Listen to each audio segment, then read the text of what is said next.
Prosionizmi është forma e respektueshme e antisemitizmit. Ai mirëpritet nga qeveria izraelite dhe sionistët kudo, si një bekim për shtetin e veçpallur hebre, shkruan Joseph Massad, profesor i politikave dhe historisë moderne arabe në Universitetin Columbia në New York. Në të kundërtën, antisionizmi, i përkrahur prej kohësh nga shumica e hebrejve dhe jo hebrejve deri në fund të luftës së dytë botërore, si dhe nga shumë hebrej dhe jo hebrej të majt edhe pas saj, paraqitet nga pro-sionistët si mishërimi i antisemitizmit. Në fakt, çdo qëndrim kritik ndaj Izraelit ose ndaj gjenocidit të tij të vazhdueshëm në Gaza, apo edhe mbështetja më e lehtë për të drejtat palestineze të njohura ndërkombëtarisht, sot parazohet me antisemitizëm.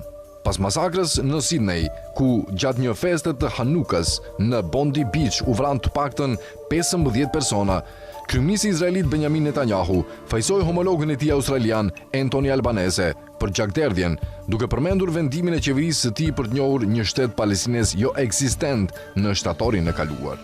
Në vend që të mbaj përgjegjësi veten dhe qeverinë e tij për rritjen globale të antisemitizmit, duke qenë se ata vazhdimisht i paraqesin krimit izraelite të luftës kundër palestinezëve si mbrojtje të hebrejve në mbar botën dhe jo si akte që synojnë ruajtjen e kolonializmit izraelit vendbanimeve, Netanyahu këmbgul se njohja e një shteti palestinez hedh benzinë në zjarrin antisemitik, inkurejon ata që kërcënojnë hebrejt australian dhe nxitur rrethën ndaj hebrejve që tashmë po përhapet në rrugët e botës. Me që Izraeli pretendon autoritet mbi hebrejt kudo, ndonse nuk është zgjedhur kurrë për t'i përfaqësuar apo për të folur në emër të tyre, antisemitët e pranojnë këtë pretendim dhe sulmojnë hebrejt jo izraelit si bashkëfajtor për krimet për cilat është përgjegjëse vetëm qeveria izraelite.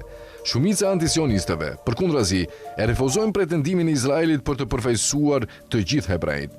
Ata këmbgulin se Izraeli nuk vlet në emër të hebrejve si kolektiv dhe se krimet dhe arritjet e tij i përkasin Izraelit dhe qeverisë së tij, e jo popullit hebre.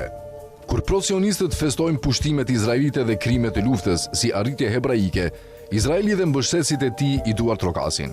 Kur antisionistët përkundrazi i denoncojnë të njëjtat pushtimet dhe krime si veprimet qeverisë izraelite dhe në mënyrë të vendosur jo të popullit hebre, Izraeli dhe mbështetësit e tij pro-sionist i etiketojnë ata si antisemit.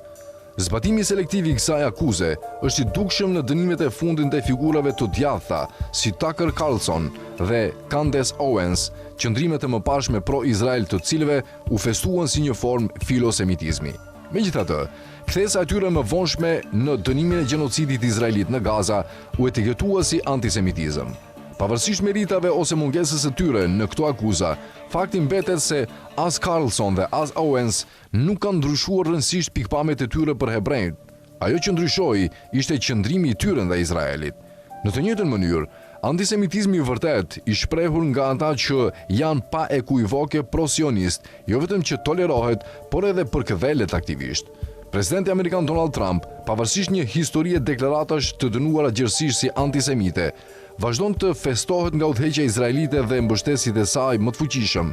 Ai u lavdrua në parlamentin izraelit si një kolos, një gjigant i historisë hebraike dhe udhëheqësi më i denjë për çmimin Nobel për paqen e historisë. Por ndoshta nuk ka ilustrim më të qartë se si antisemitizmi injorohet kur përputet me Izraelin, se sa urimet publike të Netanyahut për presidentin e zgjedhur të ekstremit të djathtë në Kili, Jose Antonio Cast, një admirues i diktaturës së Pinochetit dhe djali një ish-zyrtari nazist që u arratis në Amerikën e Jugut pas luftës së dytë botërore.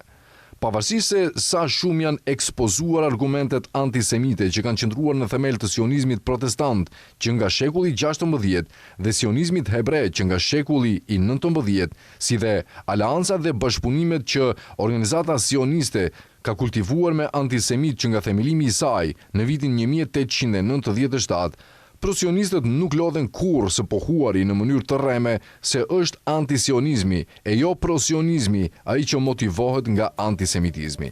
Ndërsa shumica antisionistëve, hebrejnë dhe jo hebrejnë, historikisht janë motivuar nga antikolonializmi, mbështetja për demokracinë dhe besime tradicionale ortodokse hebraike, disa antisionist kanë shprehur vërtet antisemitizëm.